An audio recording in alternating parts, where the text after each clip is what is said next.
तर निस्केपछि चाहिँ अब कुनै खेर मात्र के या 3 दिन बस्यो भने फेरि 3 दिन जङ्गलै घुम्नुपर्छ सन्तान हो। तर म अब बिस्तार बिस्तार निस्किँदैछु।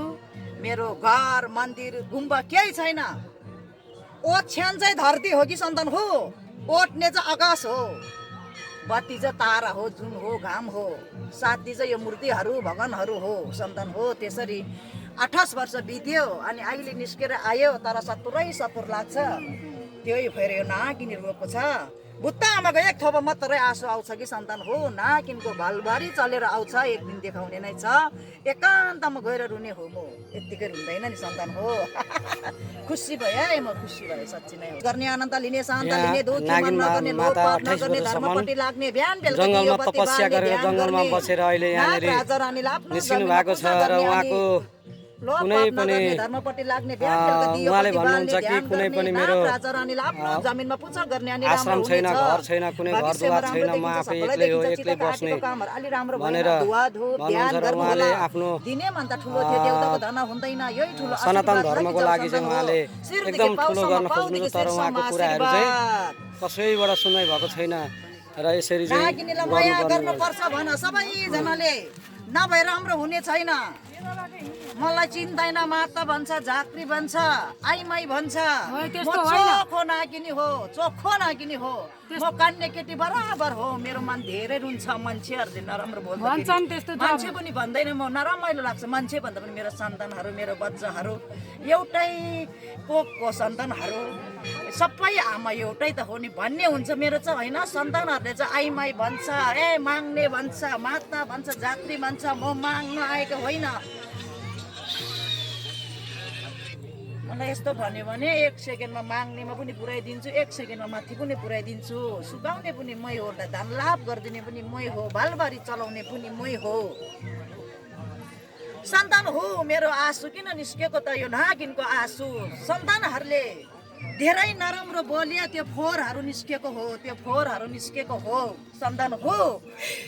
कुनै खेर बलुवाखानीमा, कुनै खेर हिमालमा, कुनै खेर तराईमा, काँडालाई काँडाको झाङ भनेन मैले, काँडामा हात खुट्टा कति चोटि यो हिउँले खायो, कति चोटि मेरो यो शरीरको छाला गयो घामले पोलेर, हिउँले पोलेर।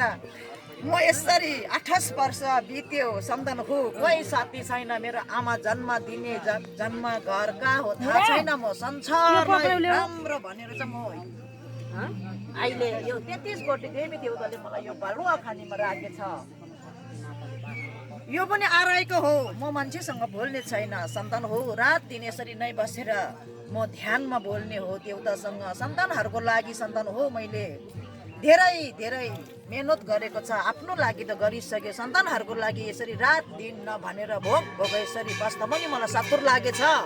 सबैले राम्रो गरिदिनु होला, राम्रो बोलिदिनु होला मलाई, सबैले माया गरिदिनु, धनले मान्नु पर्दैन, मनले मानिदिनु भनिसक्यो मैले। त्यसरी सबैले अगाडि बढाइदिनु होला अनि म त राम्रो हुनेछ सन्तान हो। हजुरले राम्रो काम गर्दै जानु होला, हजुरले राम्रो काम गर्नुभयो भने कसैले पनि भन्नेवाला केही पनि छैन। देखाउनु होला, देखाउनु होला हजुरले। यो यहाँ त 5 रुपियाँमा सबै बताइदिन्छ, 5 रुपियाँमा सबै बताइदिन्छ भनेर पठाउँछ, त्यस्तो भन्नु हुँदैन मलाई, मेरो मनले गरेको हो। हजुरले राम्रोसँगले गर्नुभयो भने कसैले पनि यो ठाउँमा गरेर देखाउनु होला। भक्तजनले चढाएको पैसाहरू सदुपयोग गर्नुभयो भनेदेखि, हजुरले यो पैसालाई कुनै ठाउँमा राम्रोसँगले गर्नुभयो भनेदेखि हजुरले चित्त दुखाउने ठाउँ छैन। हामी एकदम खुसी छौँ, हजुरलाई देखेर आज धेरै खुसी छौँ।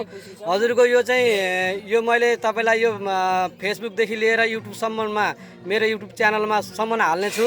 हजुरको यो प्रचार प्रसार हुनेछ र हजुरलाई फेरि पनि भेट्न पाइयो भने हजुरसँग गरेको कार्यहरू कुनै ठाउँमा छ भनेदेखि हामी यो पनि देखाउनेछौँ। र मेरो एउटा फेसबुक के अरे युट्युब च्यानलदेखि लिएर फेसबुक आफ्नो आइडीसम्म सबैमा हाल्नेछु र प्रचार प्रसार गर्नेछु। हजुरको यो कार्य चाहिँ कुनै ठाउँमा जनताहरूले राम्रोसँगले देखुन् र हामीले भक्तजनहरूले चढाएको यो पैसाको सदुपयोग, यो रकमको सदुपयोग, यो भेटीको सदुपयोग होस् भन्दै हामी चाहिँ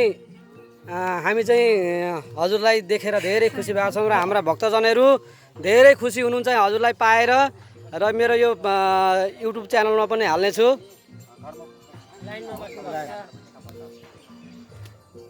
बोले नागिन महारानी को, बोले नागिन महारानी को, बोले नागिन महारानी को।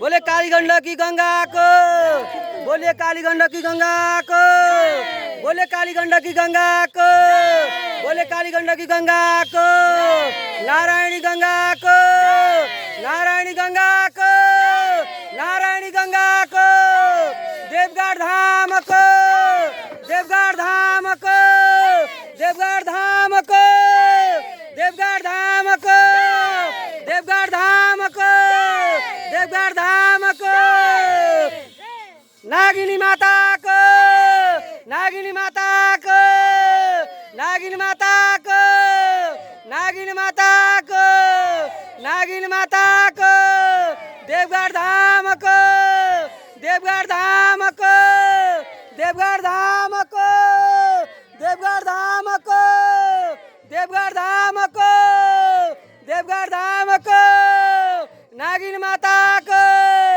नागिनी माताको, नागिनी माताको, नागिनी माताको, नागिनी माताको, नागिनी माताको, नागिनी माताको, नागिनी माताको, नारायणी गङ्गाको, नारायणी गङ्गाको। अहिले नागिनी माता हाम्रो भक्तजनको खुसियाली देखेर एकदम खुसी हुनुभएको छ र हामीले खुसी हुनुभएको छ। नागिनी माताले 28 वर्षसम्म तपस्या गरेर आएको जानकारी दिनुभएको छ र फेरि म केही गर्छु भक्तजनको लागि मैले केही गर्छु भनेर भनिराख्नु भएको छ र उहाँले गर्नुहुन्छ भन्ने एकदम आशा छ। हाम्रो विश्व कल्याणको लागि नागिनी माताले गरेको तपस्या ध्यान र विश्व शान्तिको लागि गर्नुभएको यो तपस्याले देखेर हामी धेरै खुसी भएका छौँ। हामी भक्तजनहरू धेरै खुसी भएका छौँ र उहाँले